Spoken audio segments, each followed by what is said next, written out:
नमस्कार, माझं नाव doctor Prasad Kamat. Me Infigo I care हॉस्पिटलचा मेडिकल डायरेक्टर आहे. आज मी तुम्हाला रेटिना डिटॅचमेंट म्हणजे डोळ्याचा जो आतला पडदा असतो, ज्याला आपण दृष्टिपटल म्हणतो, तो जागेवरून सरकल्यानंतर काय होतं आणि त्याच्यासाठी काय ट्रीटमेंट केली जाते याच्याबद्दल थोडक्यात माहिती सांगणार आहे. तर रेटिना म्हणजे दृष्टिपटल हा डोळ्याचा सर्वात महत्त्वाचा भाग असतो. आपला डोळा एक कॅमेरासारखं काम करतो. आपल्या कॅमेरामध्ये जशी लेन्स असते तशी डोळ्याच्या आतमध्ये एक लेन्स असते आणि डोळ्याचा जो पडदा असतो रेटिना, तो कॅमेराच्या रोलसारखा असतो. तर आपण कॅमेरामध्ये किती चांगली लेन्स टाकली तर रोल खराब असेल तर फोटो व्यवस्थित येणार नाही. तसंच डोळ्याचं असतं. त्यामुळे रेटिना हा डोळ्याचा सर्वात महत्त्वाचा भाग असतो. तर आपल्या डोळ्याच्या आतमध्ये एक जेली असते जी आपल्या रेटिनाला चिकटलेली असते. रेटिना डोळ्याच्या मागच्या भागात असतो आणि त्याच्या पुढे एक जेली असते जी रेटिनाला चिकटलेली असते. आता जसं आपलं वय वाढतं तशी ती जेली पातळ होत जाते आणि ती रेटिनापासून सुटायला लागते, सेपरेट व्हायला लागते. ही प्रोसेस सगळ्यांमध्येच होतं. जसे आपले केस पिकतात तशी ही प्रोसेस सगळ्यांमध्येच होते. ज्यांना हाय मायनस नंबर असतो, चष्म्याचा जास्त नंबर असतो मायनस नंबर, त्या लोकांमध्ये ही प्रोसेस यंग एजमध्ये होते. तर या प्रोसेसमध्ये कधी कधी काय होतं तर ती जेली जेव्हा रेटिनापासून सुटते तेव्हा रेटिना खेचला जातो आणि कधी कधी त्यावेळी रेटिना फाटण्याची शक्यता असते. आता ह्यावेळी आपल्याला बऱ्याच वेळा काही सिम्पटम्स येतात. त्याचे ते दोन कॉमन सिम्पटम्स म्हणजे फ्लोटर्स. फ्लोटर्स म्हणजे काय तर आपल्याला डोळ्यासमोर काळे काळे स्पॉट्स फिरताना दिसतात. आकाशाकडे किंवा सफेद भिंतीकडे बघताना हे स्पॉट्स तुम्हाला जास्त प्रॉमिनंटली जाणवतील. तर असे फ्लोटर्स जर तुम्हाला अचानक दिसायला लागले तर तुम्हाला ताबडतोब रेटिना स्पेशलिस्टना दाखवणं आवश्यक असतं. दुसरे सिम्पटम असतात फ्लॅशेस ऑफ लाईट. फ्लॅशेस म्हणजे काय तर अंधारात तुम्हाला असं वाटतं की डोळ्याच्या आत काही लाईट चमकतो. तर ह्या दोन सिम्पटम्सपैकी काही सिम्पटम दिसले तर तुम्हाला अर्जंटली रेटिना स्पेशलिस्टला दाखवणं आवश्यक असतं. कारण जेव्हा रेटिना फाटतो त्या स्थितीमध्ये जर आपण त्याला इलाज केला, इलाज काय असतो तर एक लेझर ट्रीटमेंट छोटीशी, तर आपण तो रेटिनामधला ब्रेक आहे त्याला आपण सील करू शकतो लेझर करून, जी OPD प्रोसिजर असते आणि तुमची दृष्टी वाचवू शकतो. पण जेव्हा ह्या स्टेजला जर ट्रीटमेंट झाली नाही तर पुढे काय होतं तर जी आपली लिक्विड झालेली जेली असते ती त्या छिद्रातून पडद्याच्या खाली शिरते आणि पडदा जागेवरून सरकतो, ज्याला आपण म्हणतो रेटिना डिटॅचमेंट. आता रेटिना डिटॅचमेंट झाली की तुम्हाला सुरुवातीला काय सिम्पटम दिसतील तर तुम्हाला डोळ्याच्या कोपऱ्यामध्ये एक काळा पडदा आल्यासारखं वाटतं. आता हे जर तुम्हाला जाणवलं तर अर्जंटली रेटिना स्पेशलिस्टला दाखवणं आवश्यक असतं. कारण मग ह्या स्थितीमध्ये ऑपरेशन अर्जंट होऊन जातं. कारण रेटिना डिटॅचमेंट जेव्हा आम्ही पेशंटला बघतो रेटिना डिटॅचमेंट झालेली तर आपण ताबडतोब 1 ते 2 दिवसाच्या आत ऑपरेशन करणं सजेस्ट करतो. ह्याला कारण त्याचं प्रोग्नॉसिस त्यानुसार चेंज होतं. म्हणजे काय, जर रेटिना डिटॅचमेंट 1 ते 2 दिवसात ऑपरेशन झाली तर 80 ते 90% लोकांमध्ये रेटिना एकाच ऑपरेशनमध्ये जोडला जातो आणि ऑपरेशननंतर चांगली नजर येण्याची शक्यता वाढते. आणि जेव्हा तो लेट होतो, आपलं रेटिना डिटॅचमेंट झाल्यानंतर जर आपण बऱ्याच दिवसांनी ऑपरेशन केलं तर ऑपरेशनचा सक्सेस रेट आणि नजर येण्याची शक्यता या दोन्ही गोष्टी कमी कमी होत जातात. आता रेटिना डिटॅचमेंट ऑपरेशननंतर आपण बऱ्याच वेळा 80 ते 90% नजरही आलेली जर आपण वेळेवरती ऑपरेशन केलं तर. पण एकदम 100% नजर म्हणजे पूर्वीसारखं एकदम डोळा होणं कठीण असतं. म्हणजे तुम्ही म्हणाल की एकदम छोटी छोटी अक्षर लिहिण्या वाचण्याची नजर येणं कठीण असतं, पण तुम्ही चालू करू शकता, स्वतःचं काम स्वतः करू शकता, एवढी नजर निश्चित येते. पण जर ऑपरेशन केलं नाही जर रेटिना डिटॅचमेंटला तर डोळाची नजर पूर्णपणे जाते आणि डोळा हळूहळू छोटा होत जातो. त्यामुळे ऑपरेशनला पर्याय नसतो. तर रेटिना डिटॅचमेंटसाठी एकच इलाज असतो, जे ऑपरेशन असतं, ज्या ऑपरेशनला आपण म्हणतो व्हिट्रेक्टॉमी. तर आता आपण रेटिनाच्या ऑपरेशनबद्दल म्हणजे व्हिट्रेक्टॉमीबद्दल बोलू. तर त्याच्या आधी बोलायच्या आधी आपल्याला एक प्री ऑपरेटिव्ह म्हणजे ऑपरेशनच्या आधी काय प्रिकॉशन्स घ्यायला लागतात ते मी तुम्हाला थोडक्यात सांगतो. तर ऑपरेशनच्या आधी ज्या लोकांना डायबिटीज असतो त्यांची शुगर कंट्रोलमध्ये असणं अत्यंत आवश्यक असतं. जेवल्यानंतरची शुगर म्हणजे पोस्ट प्रँडियल शुगर ज्याला आपण म्हणतो ती 200च्या खाली असणं आवश्यक असतं. त्याशिवाय आपण सर्जरी करू शकत नाही. कारण शुगर जर कंट्रोलमध्ये नसताना आपण ऑपरेशन केलं तर डोळ्यामध्ये इन्फेक्शन होण्याचे चान्सेस वाढतात आणि ते जी जखमा भरण्याचीही स्पीड असतो तो कमी होतो. त्यामुळे डायबिटीसच्या लोकांची शुगर 200च्या खाली असेल तरच आपण ऑपरेशन करतो. तेही महत्त्वाची गोष्ट आहे. ज्यांना हाय ब्लड प्रेशर असतं त्यांना ब्लड प्रेशर कंट्रोलमध्ये आल्यानंतरच आपण ऑपरेट करतो. त्यानंतर ज्या लोकांना किडनी प्रॉब्लेम असतात आणि जे लोक डायलिसिसवरती असतात त्यांना आम्ही नेहमी सांगतो की डायलिसिस जे असतं ऑपरेशनच्या आधीचं ते हेपॅरिन फ्री असलं पाहिजे. हेपॅरिन म्हणजे काय, तर रक्त पातळ करायचं एक औषध डायलिसिसच्या वेळी दिलं जातं. तर ऑपरेशनच्या आधीचं जे डायलिसिस असतं त्याच्यात हेपॅरिनचा वापर होता कामा नये. आम्ही हे नेफ्रोलॉजिस्टशी नेहमी, किडनी स्पेशलिस्ट जे असतात त्यांच्याशी आम्ही हे बोलतो ऑपरेशनच्या आधी. आणि डायलिसिसच्या दुसऱ्या दिवशी आम्ही नेहमी ऑपरेशन करतो, कारण डायलिसिसच्या दिवशी पेशंट थकलेले असतात. त्यानंतर ज्यांना दमा असतो, अस्थमा असतो, त्यांनी ऑपरेशनच्या दिवशी सकाळी नेब्युलायझेशन असतं ते घेऊन ऑपरेशनला येणं महत्त्वाचं असतं, म्हणजे त्यांना श्वासोश्वास घ्यायला ऑपरेशनच्या वेळी काही त्रास होणार नाही.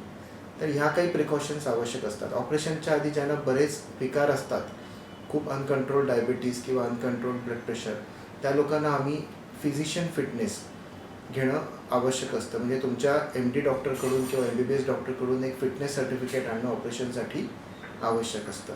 त्यानंतर ऑपरेशनच्या आधी काही आम्ही बेसिक रक्त तपासण्या करतो, ज्या बऱ्याच अंशी आमच्या हॉस्पिटलमध्येच होतात आणि ECG केला जातो. तर ह्या सगळ्या ऑपरेशनच्या आधीच्या गोष्टी असतात. त्यानंतर ऑपरेशनला येण्याच्या दिवशी आपण एक हलका नाश्ता करू शकतो आणि ऑपरेशनला येण्याच्या म्हणजे ऑपरेशनची जी वेळ दिलेली असते त्याच्या 2 तास आधी आपण काही खायचं नाही आणि पाणीसुद्धा प्यायचं नाही. हे प्रिकॉशन घेणं आवश्यक असतं. पण एकदम उपाशी पोटी येऊ नका, नाहीतर तुम्हाला ऑपरेशनच्या वेळी गरगरेल किंवा शुगर लो झाली तर प्रॉब्लेम येऊ शकतो. त्यानंतर तुमच्या ब्लड प्रेशरची मेडिसिन असतील तर ती घेऊन यावीत, नेहमी लक्षात ठेवा, नाहीतर ऑपरेशनच्या वेळी ब्लड प्रेशर वाढू शकतं. त्यामुळे ब्लड प्रेशरची मेडिसिन ऑपरेशनच्या दिवशी स्किप करायची नाहीत. त्यानंतर तुम्हाला रक्त पातळ करायच्या काही गोळ्या असतील तर त्या रक्त पातळ करायच्या गोळ्या ऑपरेशनच्या 4 ते 5 दिवस आधी थांबवणं आवश्यक आहे. कारण जर रक्त पातळ करायच्या गोळ्या थांबवल्या गेल्या नाही तर ऑपरेशनच्या वेळी रक्तस्राव होण्याचे चान्सेस वाढतात.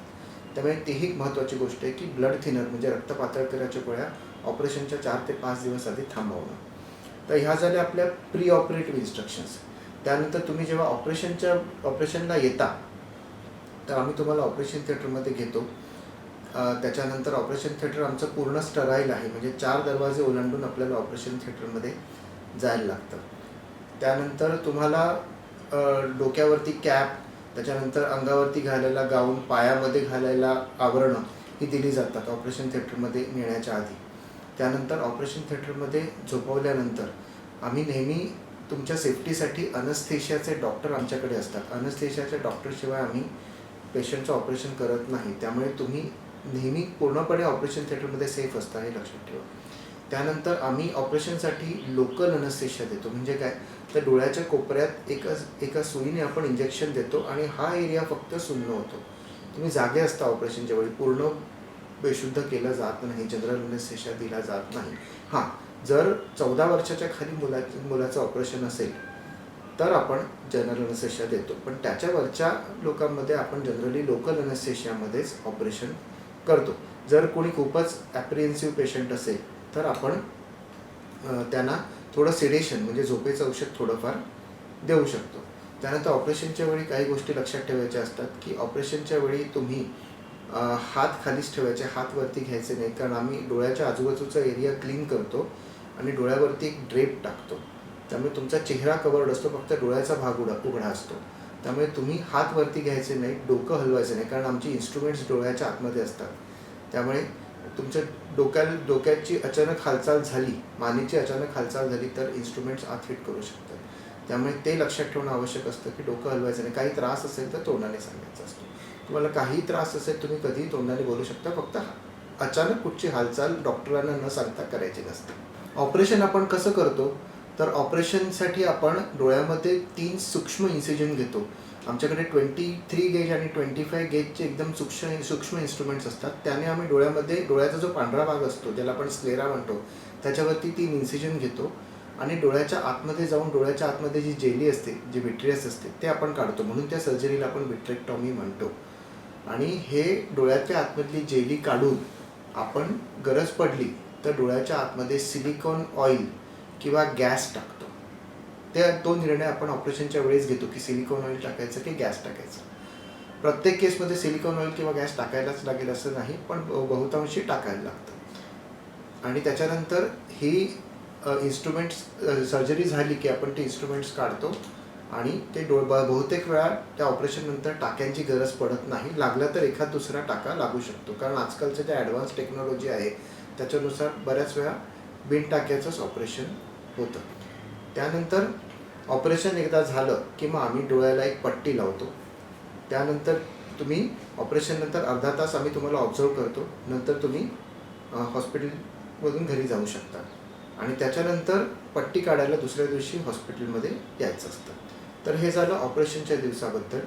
त्यानंतर पोस्ट ऑपरेटिव्ह काय काळजी घ्यायची असते हे अत्यंत महत्त्वाचं असतं. पोस्ट ऑपरेटिव्हली डोक्यावरून 1 महिना बिलकुल आंघोळ करायची नाही.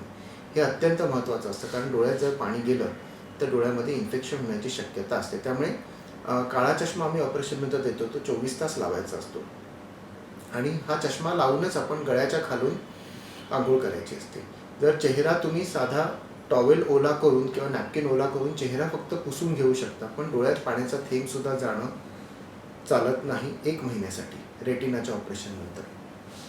त्यानंतर डोळ्याला रुमाल, कपडा, टिश्यू पेपर यापैकी काहीच लावायचं नाही. हात तर बिलकुल लावायचा नाही. जर तुम्हाला डोळा साफ करायचाच झाला तर कापसाचे बोळे करायचे, ते पाण्यात टाकायचे, ते पाणी उकळायचं आणि मग ते थंड होऊ द्यायचं. मग तुमचे हात डेटॉलने साफ धुवायचे आणि मग तो बॉइल्ड कॉटन पिळायचा आणि मग डोळा बाहेरून तुम्ही साफ करू शकता. असं दिवसातून 2 ते 3 वेळा केलं तरी पुरे, त्यापेक्षा जास्त करू नये. आणि हा कापूस रोज वेगवेगळ्या उकळायचा. म्हणजे एक दिवस कापूस उकळला की त्याच्यानंतर तो उरलेला कापूस टाकून द्यायचा आणि दुसऱ्या दिवशी फ्रेश कापूस उकळायचा.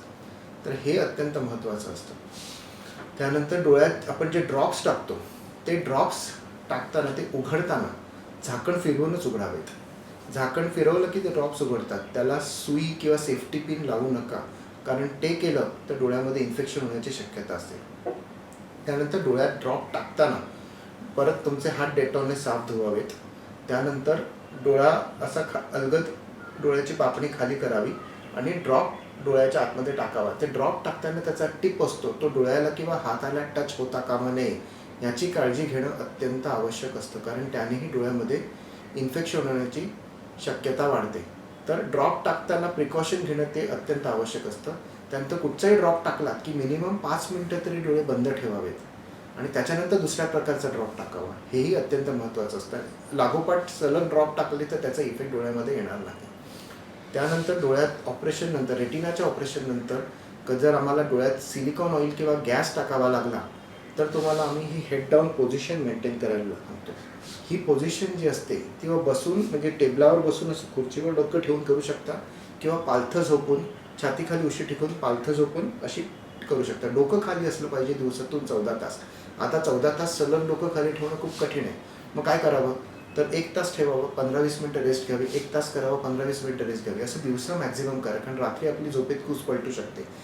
14 तासापेक्षा जास्त झाली पोझिशनिंग तरी चालेल, पण ती कमी होता कामा नये, ते महत्त्वाचं आहे.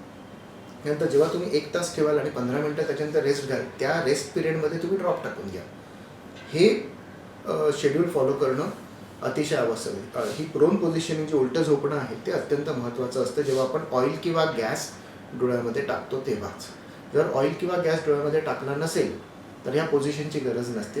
पण नेहमी लक्षात ठेवा, त्यावेळी सुद्धा ऑपरेशनच्या साईडला, म्हणजे ज्या समजा उजव्या डोळ्याचं ऑपरेशन झालं तर उजव्या कुशीवर 1 महिनाभर झोपायचं नाही. तुम्ही सरळ झोपू शकता किंवा डाव्या कुशीवर झोपू शकता. ते हे महत्त्वाचं आहे.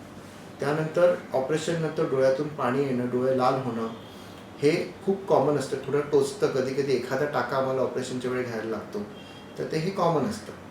तर त्याच्यामुळे घाबरायची गरज नाही. ठीक आहे. तर ते अत्यंत त्याच्यामुळे डोळ्याला हात लागता कामा नये. त्याच्यानंतर खाताना ज्या गोष्टी, खाण्यामध्ये कुठच्या गोष्टी खाव्यात, तर सगळं तुम्ही खाऊ शकता. तुम्हाला डायबिटीस असेल तर तुम्ही गोड भात आणि बटाटा हे खायचं नाही. ते तर तुमच्या डायबिटीस स्पेशलिस्टने सांगितलेली पथ्य तुम्हाला पाळायचीच आहे. त्या व्यतिरिक्त चावायला त्रास होईल अशा गोष्टी, म्हणजे भाकर वगैरे खाऊ नका सहसा, किंवा खूप जास्त तिखट गोष्टी खाऊ नका ज्याने डोळ्यातून पाणी येण्याची शक्यता असते. त्यानंतर सुहासिनींनी आपले 1 महिना कुंकू लावू नये, कारण ते कुंकू डोळ्यामध्ये जाऊन डोळ्यामध्ये इन्फेक्शन होऊ शकतं. या काही पोस्ट ऑपरेटिव्ह प्रिकॉशन्स असतात. ऑपरेशननंतर फॉलोअप्स कसा असतो, तर ऑपरेशननंतर 1 दिवसांनी आपण फॉलोअप घेतो. त्याच्यानंतर रेटिना ऑपरेशननंतरच्या 1 आठवड्यामध्ये 2 ते 3 फॉलोअप्स लागतात. साधारणतः. आणि त्याच्यानंतर परत 8-10 दिवसांनी अजून एक फॉलोअप असतो आणि 1 महिन्यानंतर शेवटचा फॉलोअप. असे साधारणतः महिन्याभरात आपल्याला 7 ते 8 वेळा हॉस्पिटलला यायला लागू शकतं. कारण डोळ्याचं प्रेशर आपल्याला ऑपरेशननंतर चेक करत राहणं आवश्यक असतं. त्यामुळे ही गोष्ट महत्त्वाची असते. आणि ऑपरेशननंतर 1 महिन्यानंतर आपण तुम्हाला चष्म्याचा नंबर देतो. जर सिलिकॉन ऑइल डोळ्यामध्ये टाकलं असेल तर ते सिलिकॉन ऑइल आपल्याला 4 महिन्यानंतर एक सेपरेट ऑपरेशन करून काढायला लागतं. आणि जर गॅस टाकला असेल डोळ्यामध्ये तर तो गॅस आपोआप विरघळतो डोळ्यामध्ये, तो काढायची गरज पडत नाही. तर हे होतं ऑपरेशनच्या प्री ऑपरेटिव्ह, ऑपरेशनच्या दिवशीची प्रिकॉशन्स आणि पोस्ट ऑपरेटिव्ह प्रिकॉशन्स याच्याबद्दल थोडी माहिती.